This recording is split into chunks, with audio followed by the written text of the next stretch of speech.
I'm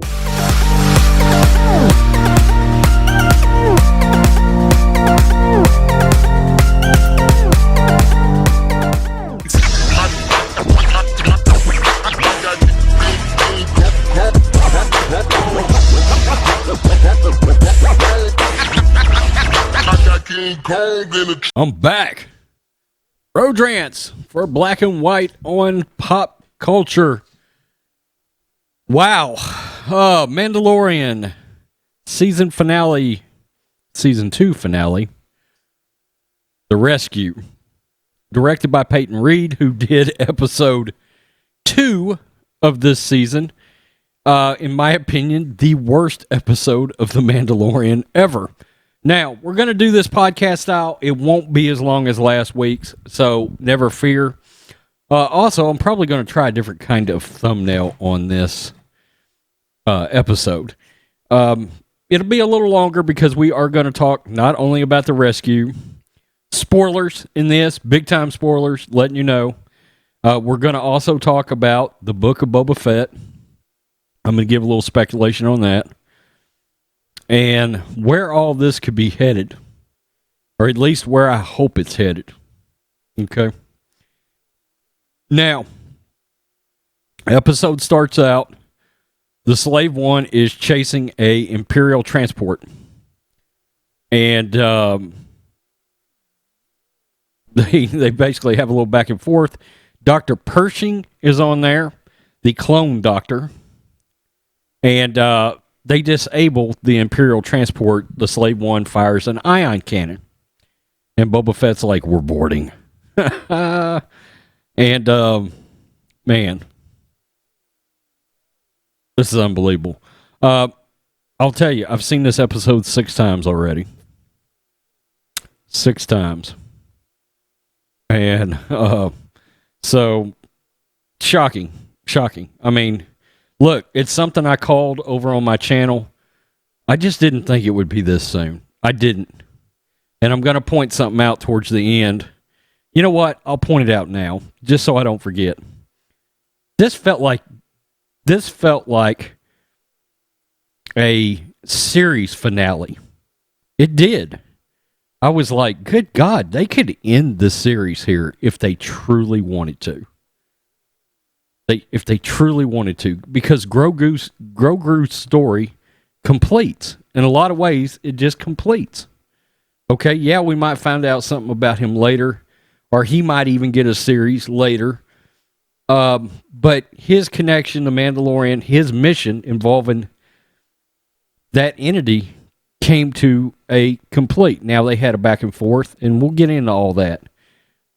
But that's how good this episode was. And you know a series is good when so many times when you review it, you're like, man, this might have been the best episode ever. And then the next episode is better than that. You know, and that's what we've gotten here. I want to talk a little bit about Favreau. I want to talk about Filoni. Anyway, they disable the Imperial transport. They board it. Cara Dune, the Mandalorian, and they're trying to reach they're trying to get that Imperial cruiser. They want to get that Imperial cruiser that Gideon is on with Baby Yoda, Grogu. I'm still trying to remember that. I remember the name, but you know we've called it Baby Yoda for so long that it's just habit. So they get. Look, he gives them information. They have a little powwow. One of the Imperial pilots pulls a gun, holds it on Dr. Pershing. He starts talking mad trash to Cara Dune. This will be podcast style, so I will smoke. They're talking mad trash back and forth. He brings up the Death Star blowing up Alderaan. She shoots his ass in the face. It was glorious. Look, Gina Carano is really good in this series. And I saw yesterday just a brief article. She's one of the biggest stars in the world now. Star Wars is a hell of a thing. But Gina Carano is one of the biggest stars in the world, which is really cool because she's conservative. So, good. And I can't, she's getting some significant action in the last, in this episode, last episode. So they get this information about the cruiser and the Mandalorian, the slave one. It shows them going to a planet. The Mandalorian and Boba Fett. I got to remember sometimes to call him Din Djarin. They walk into a cantina, and over on the right is Bo-Katan, Katie Sackhoff, Sasha Banks from the WWE. I can't remember what her character's name is, and frankly, I don't give a damn. I don't like her character very much. There's a lot of mouthiness going on between Boba Fett and Bo-Katan. As they throw out that, once again, Boba Fett's not a Mandalorian. So he went from being not a Mandalorian to not being a Mandalorian again. That is strange. So are they going to... Is Boba Fett going to... Is that just going to be ambiguous now? Like, we don't really know? She was talking shit to him because obviously he sounds like a clone. She runs her mouth about Jango. Boba's like, I'm fixing to kill your ass. And Sasha Banks and I didn't like this at all.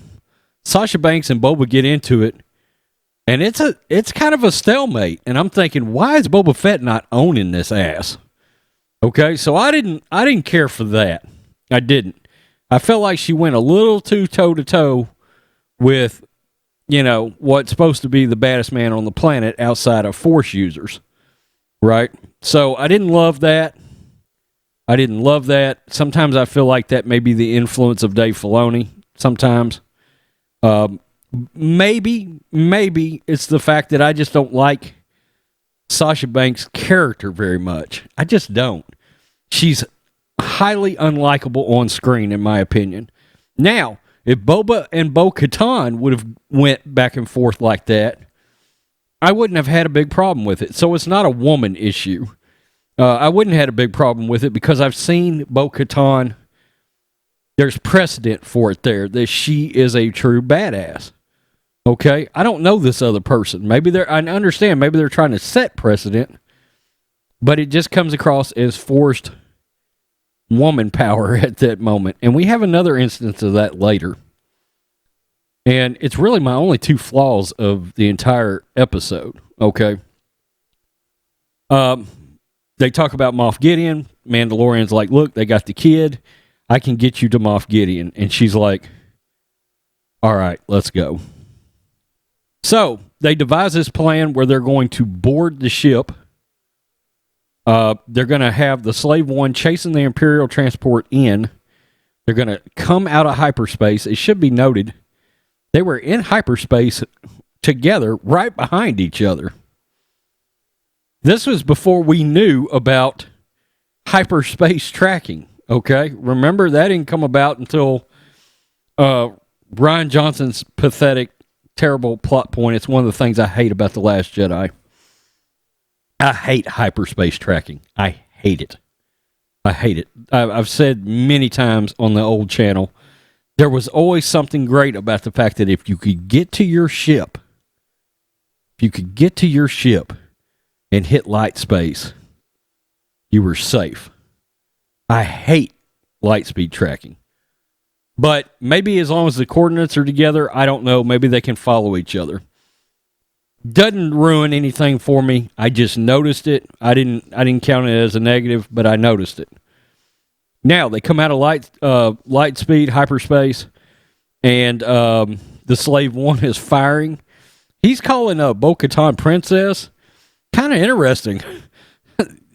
There was a little flirting around going between Boba and Bo-Katan, and I wonder if that's going to be explored in said series coming up. Whichever series that both of them's going to end up being in. We know where Boba's going. We just don't know where Bo-Katan's going yet. I can tell you I know rumors, but I hear she's going to Ahsoka's show.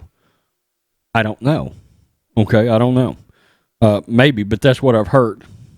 So, and I've also heard that she may be going to that Rangers of the New Republic show, where I believe, where I'm making the call that that's where Bill Burr's going to show up. And you got to think for a second. Bill Burr and Gina Carano, that's going to be a good show. That's going to be a pretty good show. And I got to point something out, too, towards the end of this, but I'll point it out. Because we're all talking about it, where all this is going. And what has to happen. It's got to happen. It's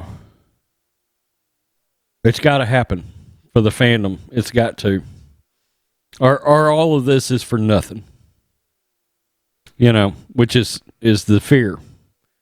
Is the fear. So anyway, they come out of hyperspace. They tell the Imperial cruiser, hey, we need to dock. They send out a couple of TIE fighters to come after the Slave One.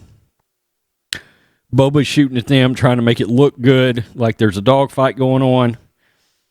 And the Imperial, after a couple of TIE fighters come out, the Imperial cruiser with Bo-Katan, the Mandalorian, Gina Carano, Sasha Banks, all fly into the hangar. They block the hangar so no more TIE fighters can get out. They've been instructed by the Imperial cruiser to not land. And Boba's like, peace, I'm out. He hits light speed and he's gone. Well, we find out later where he goes, where he ends up. Oh, and Fennec Shan is still with Bo-Katan and the Mandalorian. Okay. You know what? I got to tell you, she's a pretty badass character. Now look, a lot of times people get the misconception we don't like female characters. I like Fennec Shan. I think she's a pretty good character. I do. So I just noticed that my drink got 2 wet spots on my shirt. And I'm like, God, that looks bad. But it is what it is. You probably wouldn't have noticed it if I hadn't pointed it out, but the hell with it. Again, these are informal. So they board. Moff Gideon, by the way, while all this is going on, you can tell he's like, this feels like horse shit. I mean, from the time they showed up to they said they needed to emergency land, you take one look at Moff Gideon, and he's like, no, I'm not buying that shit. So he immediately knows there's something funky going on there. You know.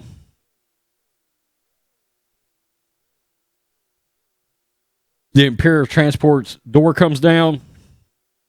They all come out guns blazing, except Din Djarin.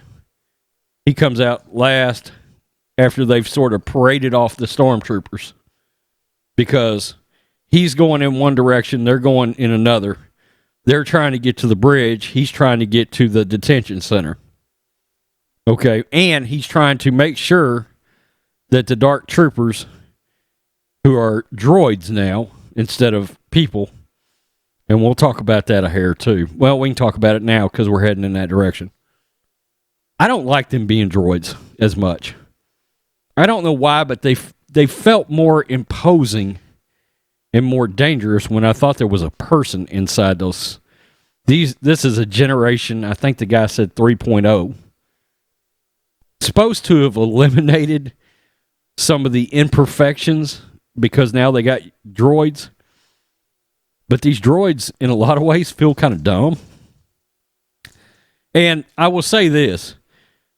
These dark troopers, they feel very MCU-ish. They do. The ones that had the humans in them felt like Star Wars. They felt badass. These dark troopers, they feel really sort of MCU-ish, like something you would see in the MCU. And look, I liked a lot of the MCU, so I can't just out and out be like, well, that's a negative. Okay. But it's just weird, and I like the other incarnations. Plus, I liked how they talked. They sounded imposing with that, you know, that back and forth. The Dark Troopers that showed up in the first season, episode 8, the series finale there, with Moff Gideon on Navarro. I liked them a lot better. I did. But that also tells you Look, from the time this series started until now, a significant amount of time has passed in the timeline, I guess. Okay? If they've already come up with, new incarnations of troopers and blah, blah, blah, I wish we had a better idea of how much, because this thing started 5 years after Jedi, Return of the Jedi, the only real Jedi. So anyway, Din Djarin gets up there. The Dark Troopers have been activated. The door is opening, and he's like, oh shit. So he sticks that thing in so the door will close, but one of them sneaks his ass through there, and he starts beating the monkey hell out of Din Djarin. I mean, he is just whipping his ass like a dog in the street. Except MCU Dark Trooper. You see, he's wearing Beskar, so he's not really getting hurt. He's not getting hurt. So finally he figures out, well, I've got my staff and I've got, the whistling birds. So he fires the whistling birds and it looks like nothing's going to happen except one sneaks through up underneath the droid, cracks him up a little bit, and then he staffs him, and that's all she wrote with the droid. Then he reaches over, opens the cargo hangar, and out go all the other Dark Troopers. Now, that's significant for the time being, but we'll get back to their MCU asses, okay? Now, Bo-Katan, Sasha Banks, Fennec Shan, Gina Carano, Cardoon. Look, they mow down about 50 stormtroopers. And all of a sudden, stormtroopers who could hit everything in the episode The Tragedy, all of a sudden can't hit the broadside of a barn again. And guys, this was pure Avengers Endgame girl power shit. It was ridiculous, and to me, this is a Dave Filoni thing. I don't blame Favreau for this. I don't. Look, was it just appalling? No. But it was just why make it so obvious? Why make it so obvious? Let one of them get shot. Let one of them get Sasha Banks. Let her take a laser in the leg. Don't make mincemeat of every stormtrooper and knife through butter shit. Hot knife through butter shit. There's no peril with these female characters. And that's the problem with female characters now. They did it with Rey. There's no trials and tribulations or struggles to get to the other side. It's just pure success. Pure success. Now, Gina Carano's got good development, as a character. But that group was like girl power, boom, all the way out, all the way to the bridge. We're good. We're here. We made the bridge. The Mandalorian got his ass kicked to get to the damn brig. They just went through 50 stormtroopers like nothing happened. And yeah, I know that's fucked up, but it does bother me. It's poor storytelling there. It is. It's poor storytelling. Now, in the big scheme of things, am I going to take off a lot for that? Probably not. But it did bother me. It did. It's noticeable. That's the best way to put it. It's very noticeable. Now,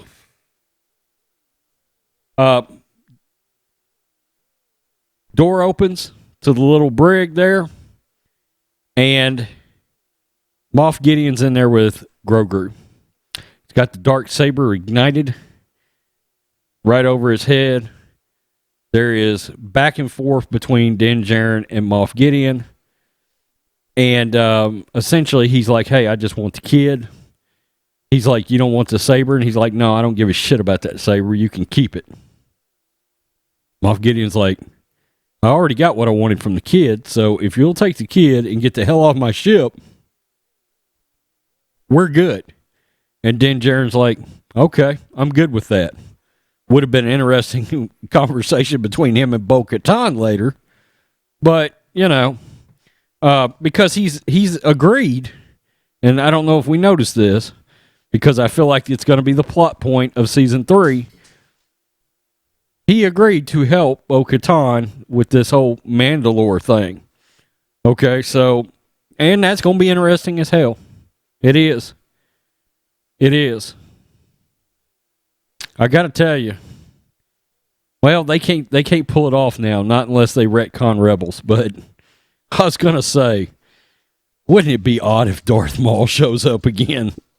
I'm like, this motherfucker's like Jason Voorhees. He won't die. They would have to retcon the Obi-Wan Darth Maul thing, and that was too good to retcon, I think. That was my favorite scene in all of Rebels, so maybe they won't do that. But it would be odd if Darth Maul... That's a shame that Darth Maul is not available. And George Lucas, by the way, wanted Darth Maul available because he was going to be the villain in the sequel trilogy. Disney. Stop. God, what a terrible situation. All right, so, look. Standard operating procedure here. Moff Gideon. They think they got an agreement. Moff Gideon double crosses Din Djarin. Starts whacking the shit out of him with this dark saber. And he pulls out the Beskar staff. And the dark saber will cut through anything except pure Beskar. Well, it's awfully great that Din Djarin is wearing pure Beskar and has a pure Beskar staff. But that was set up earlier, so there's precedent. I'm good with that. And they fight off, and Din Djarin gets the best of it. Now, Din Djarin is holding the dark saber. Interesting, okay? And look, I think Moff Gideon let him... I think he intentionally took the L here because he wanted to see what was going to happen. He was setting up a fight. Very smart villain. Can I just go on record? Moff Gideon is a top 5 Star Wars villain, I think. Before this thing is over, he's going to be a top 5 villain. He's very good. The problem with the whole Moff Gideon situation, he's not in enough episodes. There's not enough Mandalorian here, screen wipe, what's Moff Gideon doing? Okay? So he's just not in enough episodes yet. But if he can get some more screen time, Moff Gideon's going to be a top 5 villain. He's badass. He is badass. He's evil. He's evil. And then somewhere Thrawn's coming into this. Thrawn's coming. He may probably Ahsoka's show, but Thrawn is coming. Now, do I think Thrawn's going to show up on The Mandalorian first? I don't know. Anyway, so he's got Baby Yoda. He's got Moff Gideon. He's holding the dark saber, ignited. He walks in. They walk into the bridge. Bo-Katan turns around, sees him holding the dark saber, and immediately she's got a look on her face like, "Oh fuck." And Moff Gideon points out to the Mandalorian, "Look, the ruler of Mandalore that has the dark saber, that can only be given up from a battle, from a fight." And Din Djarin's like, "I don't want it." He's like, "I yield. Here." And she's like, Bo-Katan still got that look on her face, because I guess she really don't want to fight either. She looks at him, she's like, "That's not how it works. We've got to fight. We're going to have to fight." Well, all the while they're doing this bullshit, the Dark Troopers have reboarded because they got jets in their feet. Remember? Yeah. MCU. Iron Man. So they've reboarded and they have reached the bridge. And we got to remember, one Dark Trooper kicked the monkey hell out of Din Djarin. And there's 30 of these bitches.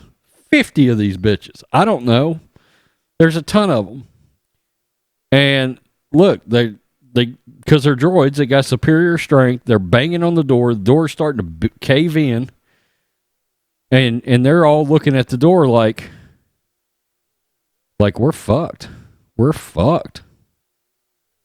Well, Moff Gideon, when they took the bridge, there was some guns laying around because I guess some folks on the bridge got shot and killed. Well, he grabbed one of the guns and he went to shoot Bo-Katan. Well, she's wearing Beskar, so they didn't bother her. Then he turns around and tries to shoot Grogu. Din Djarin slides in front of those shots. And then he's like, fuck it, I'll shoot myself.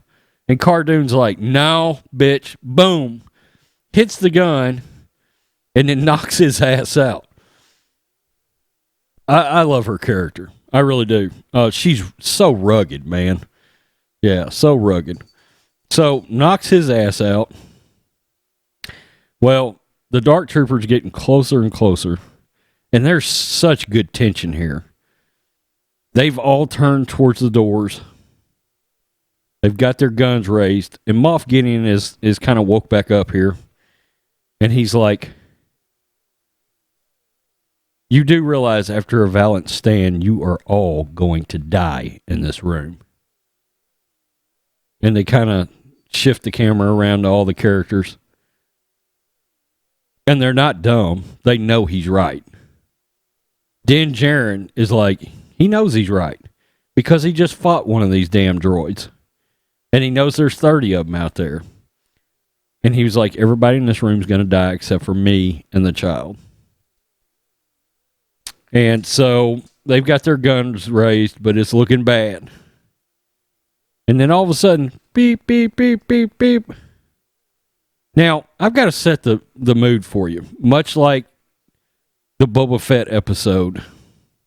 Not only when he shows up at the end of the first episode, but more predominantly in the tragedy. Where, you know, he flies onto the planet, and I'm laying on the bed, and the first sound that I heard of that ship, Mandalorian, and it's just a few seconds, but the Mandalorian, you hear that ship, and the Mandalorian looks up. Before he even looks up, I watch these episodes. I watch them on my TV in the bedroom, because I wake up, jump up, throw my contacts in, run, jump back on the bed, turn on the Mandalorian. After I get my cigarettes and my caffeine drink. All right. Because I don't drink coffee. All right. So I'm setting the scene of how I watch all these episodes. And much like that, where I heard the Slave One,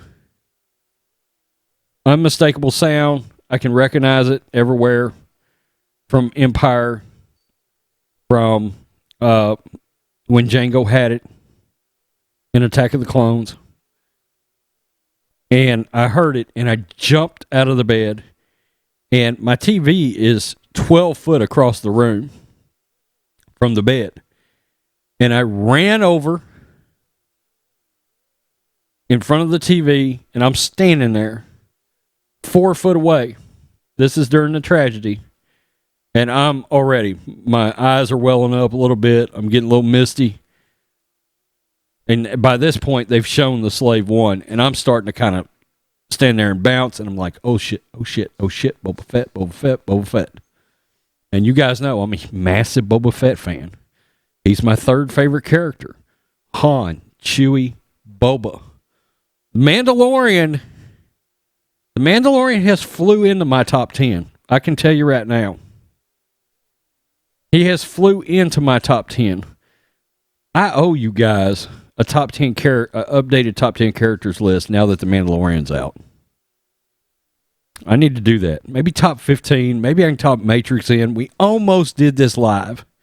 We talked about it, but we was like, okay, we're not going to do it. We're not going to do it. So, and I tried to get him to do the review because of what happens. All right. Now, we're still on the bridge. Beep, beep, beep, beep, beep, beep, beep. They turn, they look at the screen, and there's an X-Wing that has flown in out of hyperspace into the picture. And I'm in the bed, and as soon as I see that X-Wing, as soon as I see it, I jump out of bed, run over, because immediately I'm like, I feel my heart start racing a little bit in my neck, and I'm like, holy shit, is this about to happen? I'm already thinking. But look, going through my mind, I'm like, could it be Ahsoka? And then I'm like, why has Ahsoka got an X-Wing? Could it be Ezra Bridger? Why does Ezra have, or is it going to be some miscellaneous bullshit rebel? Just some miscellaneous anybody. Is this going to be Wedge Antilles? Okay? I mean, all this is going through my mind, but in the back of my mind, I'm thinking, there's no way. It's too soon. Because I called that this was going to happen. I just didn't think it would be this season. Like I said earlier, this felt like a series finale. It did. I did not think it would be this season. I thought it would happen. And I kind of thought that's where we was going with Grogu. I really did, but I thought it would be at least next season or the season after, or whatever's going to be the last season. But look, Jon Favreau made a clear statement today. This is not the Grogu series. This is the Mandalorian series. So next year starts the new plot involving Mandalore and Bo-Katan. I'm sure Katie Sackhoff will be all up in next year. All right. Plus, all these shows are supposed to interweave with each other now. Well, that X-Wing flies in. And I'm like, oh man, they're watching these little screens. It's a really intelligent way to start building the tension because they can see the screens of the hallways and the hangars. And all of a sudden, whoop, you see a lightsaber light up. And you see the backside of a black hooded cloak. And I'm like, you got to be shit. We still haven't had any up close view yet. All right. Much less a face, not even an up close view. And you can see the lightsaber knocking away the laser blast and all this. Dark troopers are just, I mean, they're falling, They're falling like crazy. And it's clear. It's like, okay, we're dealing with a Jedi here. And I'm like, surely not. But this time I'm like, I'm getting nervous. Like visibly nervous. I'm like, holy Jesus. And then we get our first shot. Instead of in the screen, we get the actual shot up close. And you see black boots. And you see a green lightsaber. And immediately you're like, I know that lightsaber. And you see the black glove. And I'm like, oh my God. They did it. Jon Favreau, you bastard, you did it. You brought Luke Skywalker back. And at this point, I am full on crying. I am full on 1983, 7 years old, losing my shit. And look, I've said many times on my channel, Luke is not my guy. I'm a Han guy. I'm a Han Solo guy. But Luke is still part of my childhood. Okay? And I am crying at this point. I wasn't the only one. I watched YouTubers today across the board. God bless you, Foxy. Foxy lost it. He did. Emotional during his review. He watched this shit with his son. I can only imagine. I can only imagine. Because so many of you are Luke guys. Ben from Fan Addicts of Film. Drunk 3PO. Luke guys. John Matrix. Luke guys. I can only imagine. Because I am in full-blown 7-year-old. I mean, I'm crying. I'm like, oh my God. And I'm just like, it's Luke. It's Luke. Luke is back. Not only is Luke back, but he's mowing down motherfuckers in the most badass way ever. And then we get outside to the hallway, outside the bridge, and Luke Skywalker goes full Darth Vader Rogue One. And it is like, this is how Luke was supposed to return. This is the badass Luke, mature Jedi Knight we were all waiting on. That we were all waiting on. We all wanted to see. And instead we got whatever in the fuck that was that Rian Johnson gave us. Fuck you, Rian Johnson. And Kathleen Kennedy, too. Jon Favreau. Look, it's obvious he hated The Last Jedi. And I'm beginning to believe this entire show is a middle finger to the leadership at Lucasfilm. You tell me. You tell me. This is the way. Luke's back. Badass. Mowing down everybody. Boba Fett's back. Oh, Kathleen Kennedy, you canceled the Boba Fett movie. Jon Favreau, bitch, he's back. And he's badass. And we went and got Tamora Morrison to play him. I mean, look. What can you say? It is like the anti-sequel trilogy Kathleen Kennedy series. It is. I mean, this series is for the fans. So I'm crying. I mean, I'm full on crying. But at this point, the Force theme hadn't come on yet. And I'm like, well, this is interesting music, but we haven't got the Force theme. Luke's theme, right? The Jedi theme. We haven't gotten it.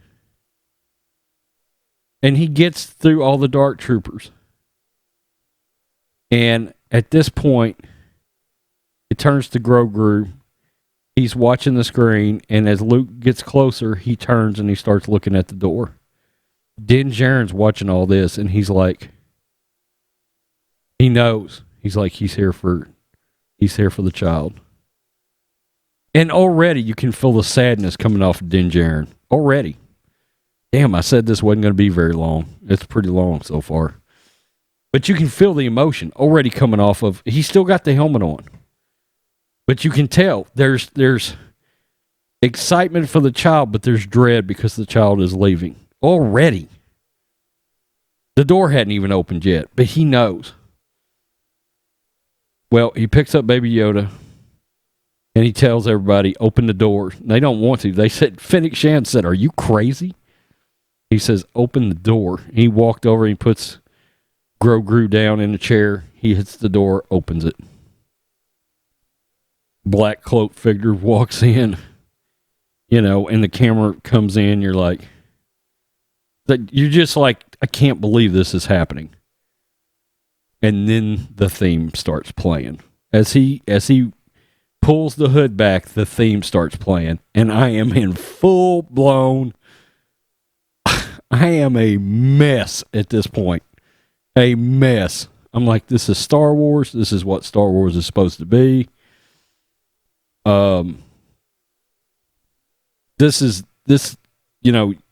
Wars is supposed to pull all of us back to being 4, 5, 6, 7, 8, 12 years old. Whatever you was when Star Wars started or when you first got in. That's what Star Wars is supposed to do for us, is bring us back to our childhood. And I was a kid.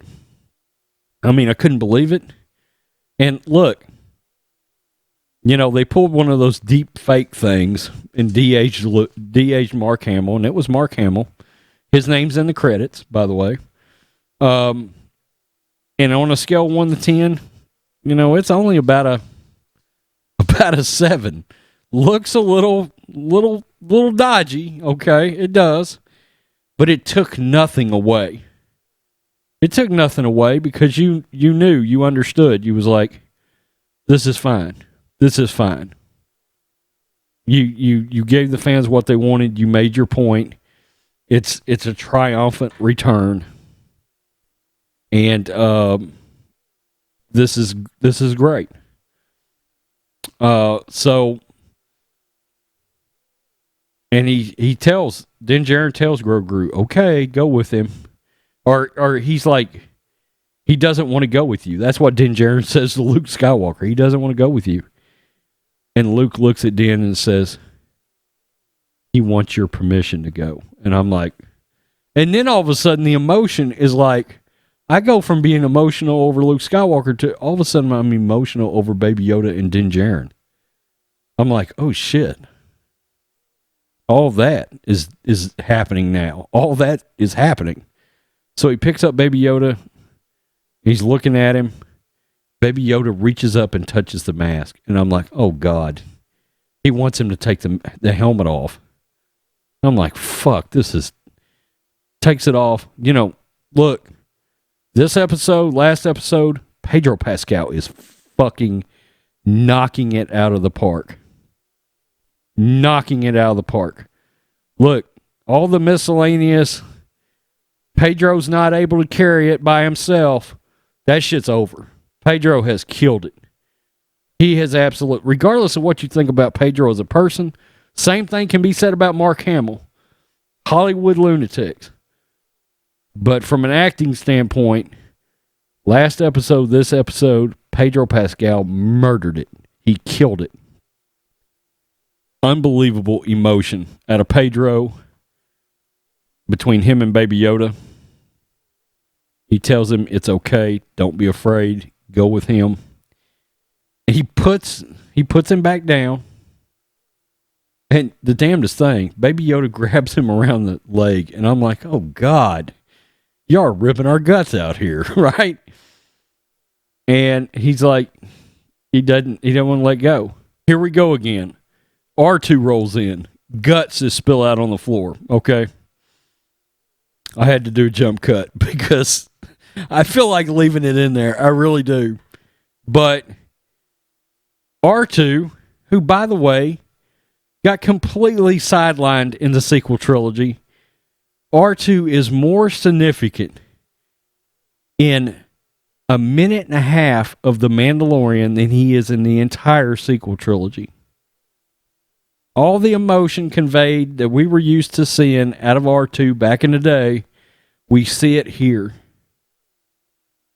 And Baby Yoda's like, oh, you're cool. And he walks up to R2, and R2 looks down, and R2's smart. He's like, he knows he's dealing with a child. And then there's this back and forth between Baby Yoda and R2-D2. And then all of a sudden, it's like Yoda and R2 in Empire again. Dagobah, anybody remember that?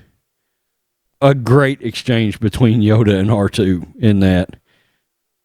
Emotional again, right? 7 years old, all over again. Wow. Look, there were a couple of things I didn't like in the episode. But this is all about how do you rate the episode, your level of enjoyment of the episode. Come on. I mean, come on. It was, I'm not taking anything away. I'm not taking anything away. I'm just not. Because the couple of things that I didn't care for didn't take away from my overall enjoyment of the episode at all. I noticed it. I didn't love it. But I got past those two hiccups. Now, Book of Boba Fett. Book of Boba Fett. This is the first time we've had an end credit scene. And it was a doozy. It was a damn doozy. All of a sudden, we're back on Tatooine. And we're at Jabba's palace. Like, what the frick? And all of a sudden, we look up. Bib Fortuna is sitting on Jabba's throne. And he's gained 200 pounds. And I'm like, what the fuck? I'm like, what's Bib Fortuna doing out here? And why has he gained so much weight? And his ass didn't die on the sail barge? And I'm trying to remember. I'm like, maybe I didn't see Bib on the sail barge. Well, all of a sudden, Gamora, you can hear something going on. Gamorrean guards are running to investigate. You hear laser blast. In walks Fennec Shan.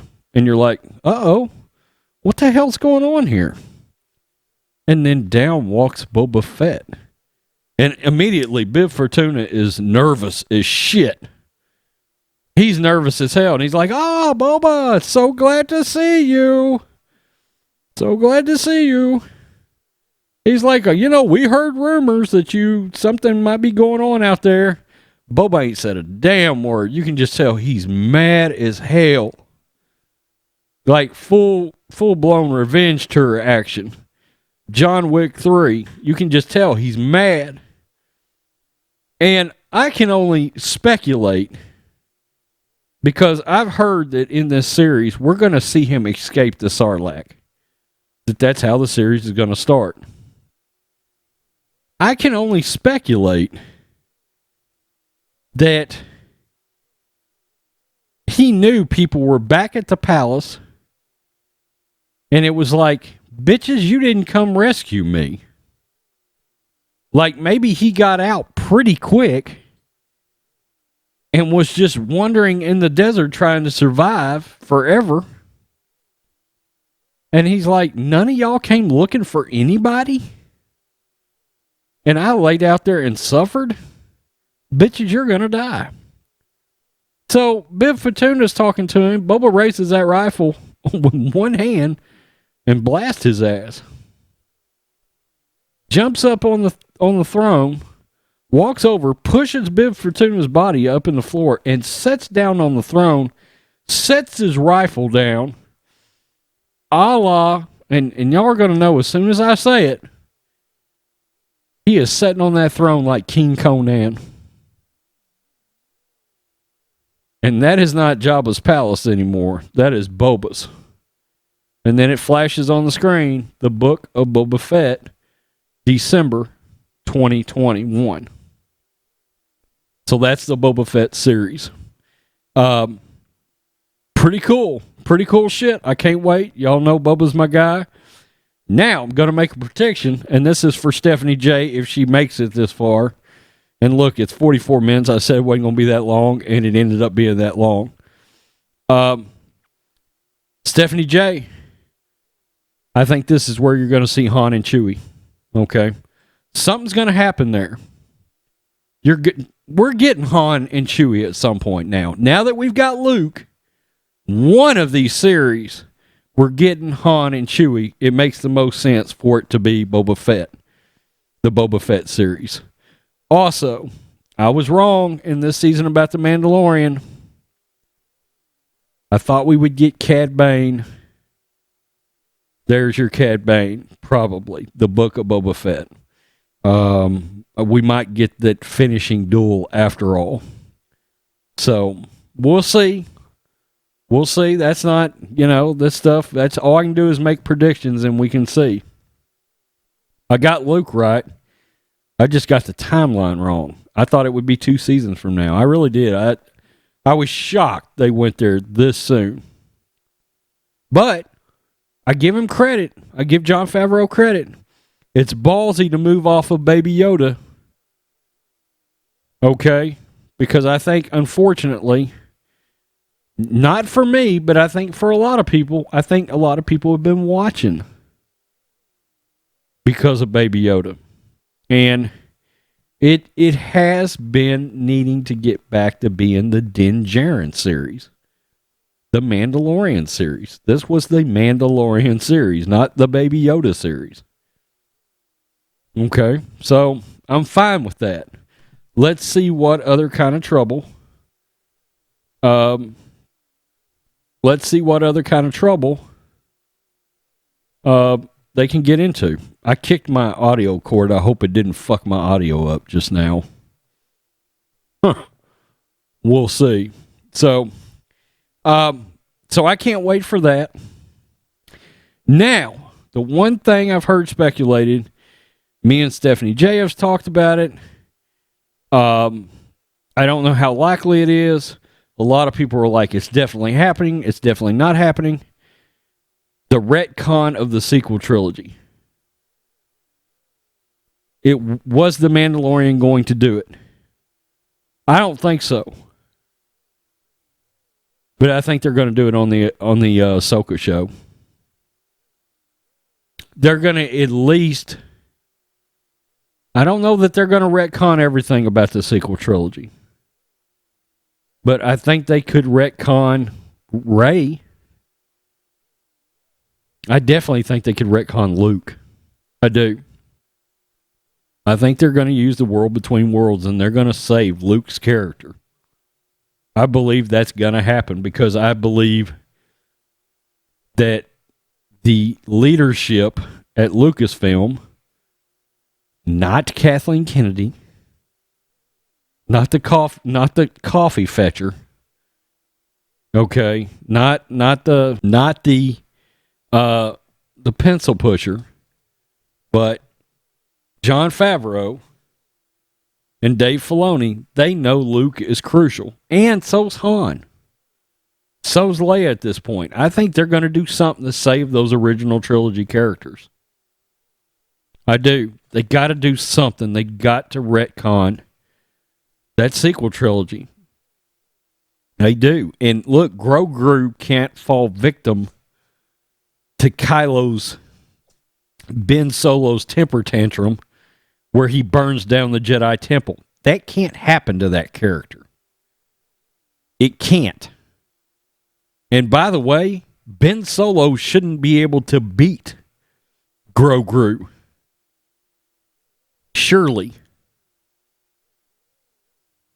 Okay, so that's the next thing. Are we going to see a confrontation between Ben Solo and Grogu? I hope not. I hope not. I don't want to see any of it. I don't, that's where this is headed. That's the problem with all of it. As good as this is, that's where we're headed. Maybe, maybe not. Tell me what you think, Black and White on Pop Culture fans. Shocking, shocking. Peace. I'm out. Till next time.